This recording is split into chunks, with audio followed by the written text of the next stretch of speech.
أعوذ بالله السميع العليم من الشيطان الرجيم بسم الله الرحمن الرحيم وصلى الله تعالى على سيدنا محمد وعلى آله وصحبه وسلم. We're picking up with the Prophet alayhi salatu wasalam's legendary military empire, the era of Sayyidina Uthman bin Affan radiallahu anhu. After completing a total of, I believe, 16 videos in this series and completing a total of 69 videos, the era of Umar ibn al-Khattab radiallahu anhu, the Prophet sallallahu alayhi wasallam's legendary government military legacy, and a total of 50 videos, the era of Sayyidina Abu Bakr as-Siddiq, Rasulullah sallallahu alayhi wasallam's legendary military legacy, and a total of 30 videos of the Prophet sallallahu alaihi wasallam's legendary military career. We're now picking up on page number 265, 12.3, the expedition to Cyprus. Muawiyah prepared enough ships to carry the army and set sail for the port of Accra. The ships were many, and one of them was his wife Faqita bint Qarda. Even though Muawiyah did not force anyone to come along, a large number of Muslims accompanied him. In the end, this indicates that this worldly life and all that it meant very little to the Muslimin, even though its doors had opened wide for them and they were fully enjoying its pleasure. They strongly believed that jihad in the cause of Allah Jalla Jalaluhu was the way to earn his pleasure, and that if they fell short in their duty and neglected this obligation, Allah Jalla Jalaluhu would withhold his aid from them in this world and deny them his acceptance in the next, which would truly be an evident loss. For this reason, they hurried to join Muawiyah and race each other to board the ships. This took place after the winter of 28 of the Hijriya 649 CE. Muslims went from Syria to the port of Accra and then headed towards Cyprus. Muawiyah gathered with his companions, among whom were Abu Ayyub, Khalid ibn Zayd al-Ansari, Abu Darda, Abu Dar al-Ghifari, Utbah ibn As-Samit, Wathila ibn al-Asqa, Abdullah ibn Bishr al-Mazini, Shaddad ibn Aus ibn Thabit, al-Miqdad ibn al-Aswad, Ka'b al-Habr ibn Ma'ti, and Jubair ibn Nufayd al-Hadrami. After mutual consultation, they sent a message to the people of Cyprus informing that they had not arrived to take over their island, and that they only wanted to invite them to Islam and secure the borders of the Islamic State. The Byzantines used Cyprus as a resting place during their campaigns, resupplying themselves there when they ran short of provisions. As a result, it posed a threat to the cities of Syria, which were basically at its mercy. If the Muslimin remained in doubt about the cooperation of this island, it would be a thorn in their side and a threat to their borders. The inhabitants of Cyprus, however, did not submit to them. They had no desire to allow them to enter the land. They fortified themselves there into the capital and refused to come out to face the Muslimin. They waited for the Byzantine backup to arrive and counter the Muslims' attack. 12.4 Surrender and offer of peace. The Muslimin besieged the capital Constantinople after only a few hours. The people requested a peace treaty. The Muslimin readily accepted this, and both sides set out their conditions. The people of Cyprus stipulated that the Muslimin must not ask them to interfere with the Byzantines' affairs, as they were not powerful enough to fight them. The conditions of the Muslims were as follows. The Muslims were not defend the island if somebody attacked it. The residents of Cyprus must inform them of the movements of their Byzantine enemy. They must pay to the Muslims 7,200 dinar annually. They must help the Muslims reach their enemy. They must not help the Byzantines to invade Muslim islands and must not reveal their secrets to them. With the peace treaty concluded, the Muslimin returned to Syria. It was now evident that they were fully able to engage in a naval warfare. Furthermore, the campaign provided them with useful experience in handling battles like these against the enemy, who was looking for the right time to attack either Syria or Alexandria.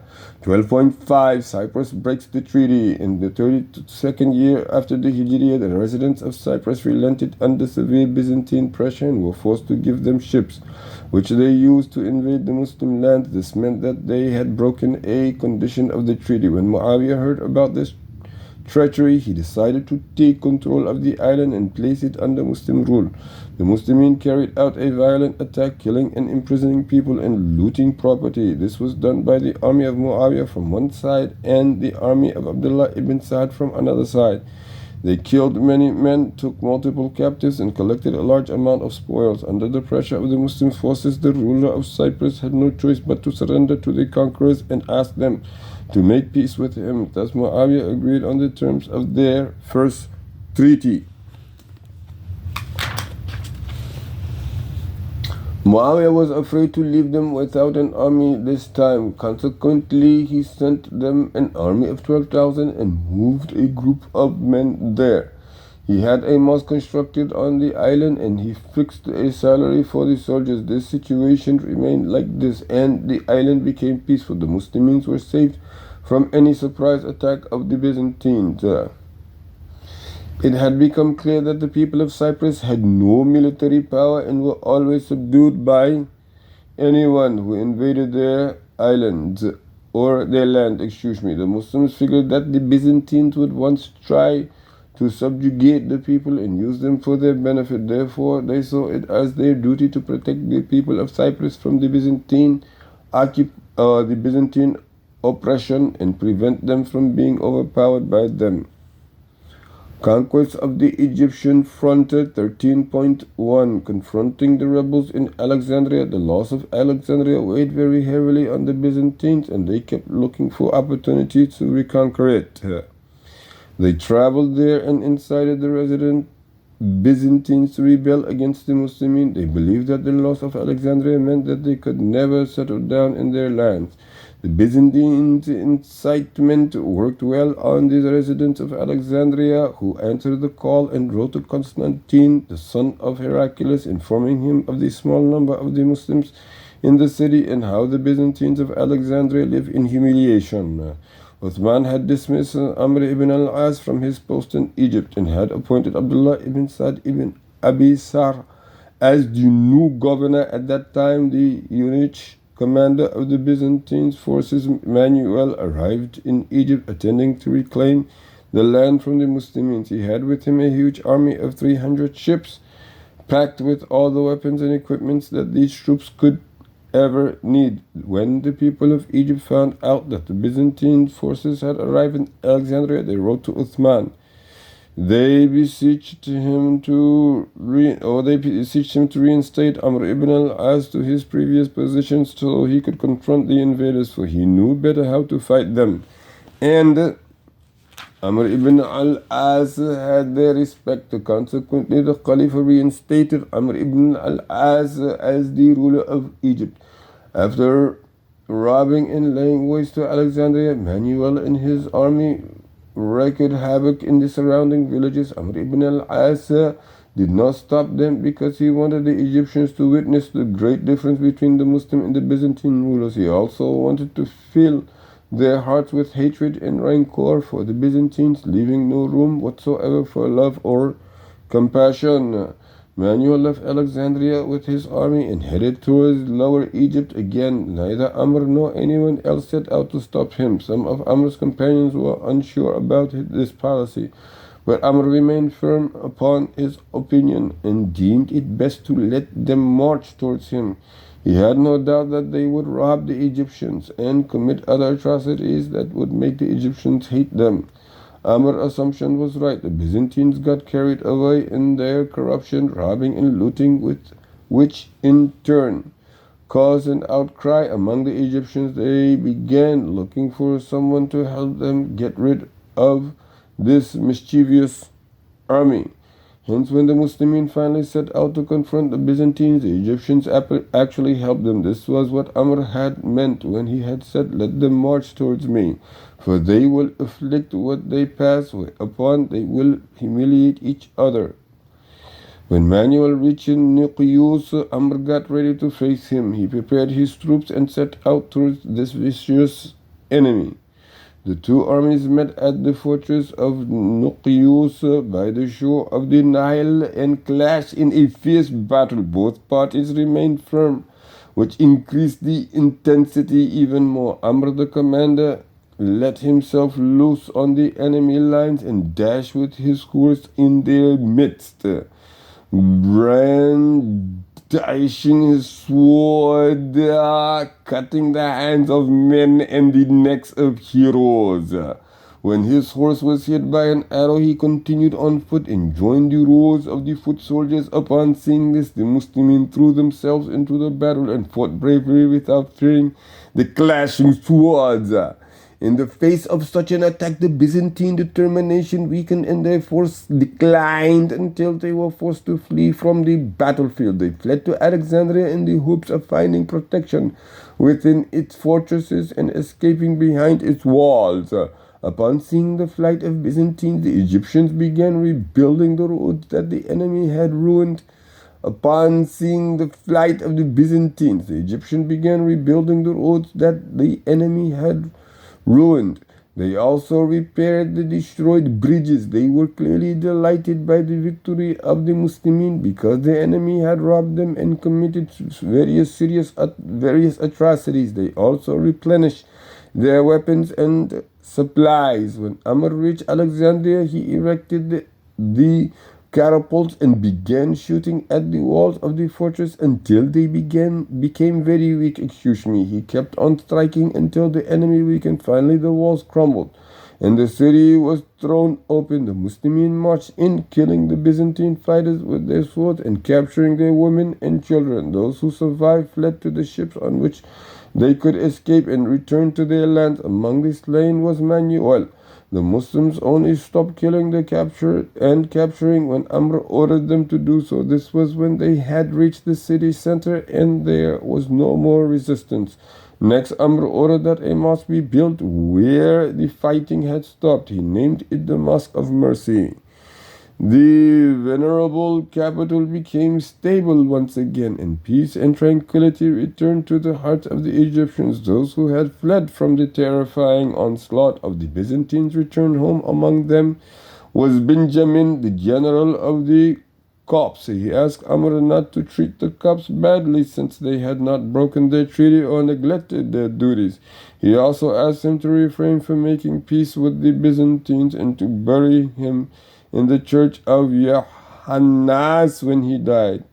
The Egyptians came from all directions to thank Amr ibn al-As for saving them from the Byzantine oppression. They also asked him to return the wealth and animals that the enemy had taken from them. They announced their allegiance and obedience and said, the Byzantines' concern for this campaign was evident, for it was joined by some of the So let's see here. They said that the Byzantine, so let's backtrack on that. The Byzantine took our animals and wealth, and we did not go against you but remained obedient. Amr told them to prove their claim, and he returned the possession to those who were able to convincingly prove their case. Amr took down the walls of Alexandria in 25 years after the Hijriya, and every corner of the city became a safe place in which to live. Having no walls around it did not compromise the safety. The northern and the southern sides were under the Muslim control. The western side was secured by Amr ibn al-As, who conquered Sarnashia, Zuwaila, and western Tripoli. He struck a peace deal with them in return for the jizya, which they voluntarily agreed to pay. 13.2 The conquest of Nubia. Amr ibn al-As had begun the conquest of Nubia with the permission of the previous Khalifa Umar ibn al-Khattab radiallahu anhu. However, the Muslims were not trained for the war they came to face. The enemy would shoot arrows at the eyes of the Muslim soldiers, and 150 eyes were lost in the first battle alone. Even though the army was willing to accept a treaty, Amr ibn al-As did not sign one in hopes of getting a better deal. When Ibn Sa'd became the governor of Egypt, he launched a campaign to Nubia in the 31st years after the Hijrah. The Nubians fought fiercely, and many Muslims lost their eyes on the day. A poet of theirs said, "No eye has seen a day like that of Dongola, though horses galloped ahead in full armor." Then the Nubians asked Abdullah ibn Sa'd for a truce. They made it, and it lasted for 6 centuries. He also made a deal with them which guaranteed their independence and ensured that their southern borders could be trusted. It stipulated that Nubia would be open for trade and that a number of slaves would be received to serve the Islamic State. After that, the Muslimin mingled frequently with the people of Nubia and the Beja, and many of them embraced al-Islam. 13.3 The conquest of North Africa. One of the reasons why Amr ibn al-As launched an expedition to Cyrenaica, Tripoli, and other regions of Libya was his desire to conquer the land and enlighten these regions that had been darkened by the idol worship and by fear of the Byzantines. Regarding the campaign of Abdullah ibn Sa'd to North Africa, Dr. Saleh Mustafa comments, in the 26 years after the Hijrah, Amr ibn al-As was dismissed from the governorship of Egypt. He was replaced by Abdullah ibn Sa'd, who would send horse cavalries to the border regions of North Africa as they used to do in the time of Amr ibn al-As, who would attack the enemy and collect the spoils. These cavalries headed to North Africa, meaning Tunisia, as a preliminary step towards conquering it and getting acquainted with the situation therein. Thus, these cavalries were like military intelligence and the vanguard of the army who would proceed to spy on the enemy. When Abdullah ibn Sa'd had gathered enough information on the imports and export of North Africa along with its strength, supplies, and strategic positions, he wrote to Uthman ibn Affaan radiallahu anhu and informed him of these important statistics.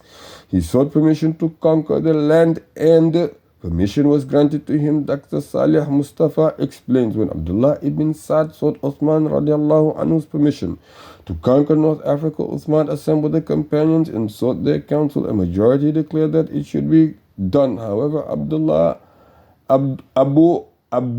Awar Sa'id ibn Zayd adhered to the opinion of Umar ibn al-Khattab that no Muslim should ever launch a campaign in North Africa once a majority of the companions had agreed to it.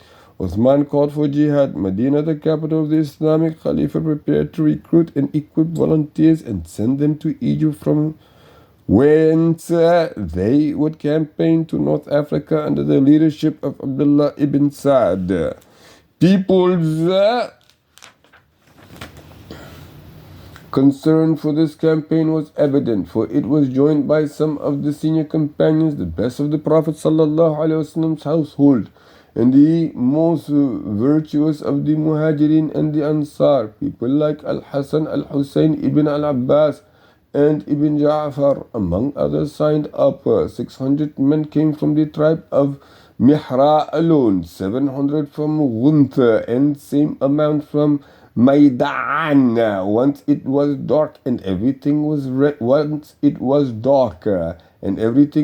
Uthman addressed them and encouraged them with regard to the jihad, saying, "I have made Al-Harith ibn al-Hakam your commander until you come to Abdullah ibn Sa'd, who will thereupon take the lead. God be with you." It is said that Uthman aided this campaign through 1,000 camels, which carried the week. When the army arrived in Egypt, it was joined by the troops of Abdullah ibn Sa'd, under whose leadership the army was 20,000 troops. Proceeding from Fustat across the Egyptian-Libyan border, having reached Cyprus, they were joined by Uqba ibn Nafi' al-Fihri and the Muslims who were with him. The Muslim army experienced no difficulty in passing through Cyrenaica because it had abided by the rules that were set in its treaty. with the Muslims in the time of Amr bin As, to the extent that there was no need to send anyone to collect the land tax from them, as they would send it to Egypt on time. This is how that blessed campaign proceeded towards North Africa after the troops of Uqba ibn Nafi had joined them. In spite of this, the commander of the army, Abdullah ibn Saab, kept sending his scouts and spies in all directions to explore and secure the roads and to observe and record enemy movements, lest they fall into a trap or become ambushed unaware. As a result, they spotted a number of warships units belonging to the Roman Empire anchored near the coast of Libya, near the city of Tripoli. It did not take long for everything in these ships to become spoils for the Muslimin. Over 100 crew members were also taken captives. This is regarded as the first truly valuable set of spoils gained by the Muslimin on their way to conquer North Africa. Abdullah ibn Sa'd continued marching towards North Africa and kept sending his scouts and spies in all directions until his army safely reached the city of Spetla. This is where the armies met. The Muslim army led by Abdullah ibn Sa'd and the army of Jurjir, the ruler of North Africa, which comprised approximately of 120,000 troops. An exchange of letters took place between the two leaders, wherein Jurjir was informed about al-Islam. He was invited to embrace it and given the choice to either submit to Allah's command or to pay the jizya and live under the rule of al-Islam. He, however, rejected all the offers and remained arrogant with his troops. Thus, a battle broke out between the two armies and continued fiercely for some days. The news of North Africa did not reach Uthman anymore. He sent them Abdullah ibn Az-Zubayr, the news of North Africa did not reach Uthman anymore. He sent them Abdullah, he did not wait for it to reach too much news, or he sent Abdullah ibn Az-Zubayr with a group of people to find out what was happening. He hastened his travel, and when he arrived, the resident Muslims raised their voices and declared the greatness of Allah. Jarir asked what was happening and was told that an army had arrived for the Muslims.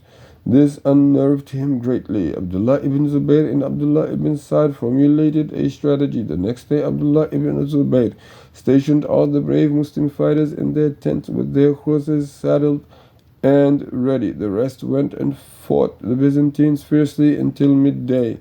When the prayer call was heard, the Byzantines got ready to leave as usual. However, Ibn Zubayr did not allow that and incited them to fight until they had become tired. Only after that did the Muslims leave. Both parties dropped their weapons and the armor and fell to the ground exhausted. At this point, Abdullah ibn Zubayr took the knights who had been resting and attacked the Byzantines.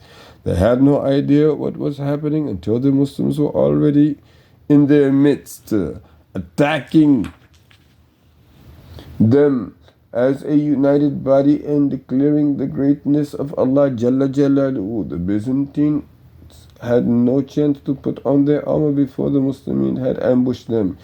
Jurjir was killed by Ibn Az-Zubayr. The Byzantines were defeated, suffering great casualties, and the daughter of Jurjir was taken captive. Abdullah radiallahu anhu fought until the city was besieged and finally conquered. He found an exceptional amount of wealth there, and Abdullah sent his troops to different areas. They reached Ghafsa, where they took prisoners and collected spoils. He also sent an army to the fortress of Al-Ajam, whose people had taken shelter inside. After besieging them, he managed to conquer the city without fighting. The people of North Africa made peace with him, and Abdullah ibn Az-Zubayr took the daughter of the king as booty. He was sent by Ibn Sa'd to deliver the good news of the conquest of North Africa to Uthman. When the Byzantines on the coast saw what had happened to Jurjir and the people of Spetla, they became upset and assembled, writing to each other about what the war had happened. Abdullah ibn Sa'd waged on them since they were afraid of him. They wrote to him and offered to pay and his army offered to pay him and his army if they would leave and promised not to attempt to harm them. They sent him 300 kantars of gold and silver. Some narrators said that it was 400.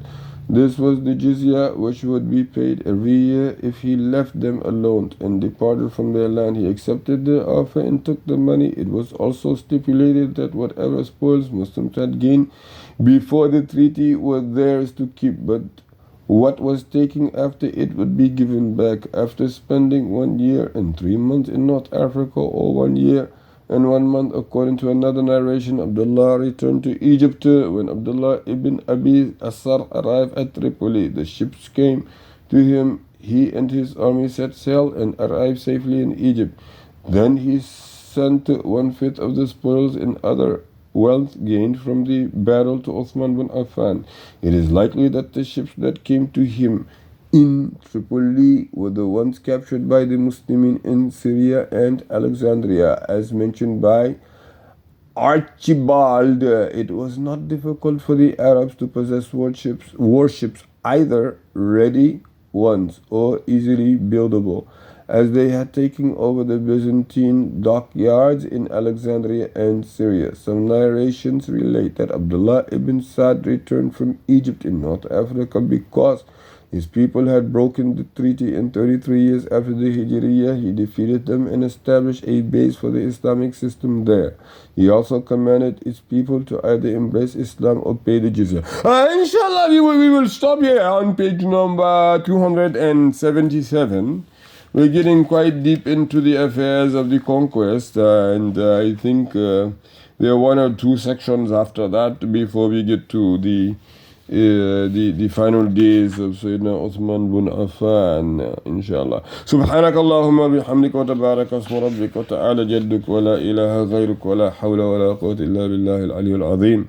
Subhana rabbika rabbil izzati amma yasifun wa salamun ala al-mursalin walhamdulillahi rabbil alamin.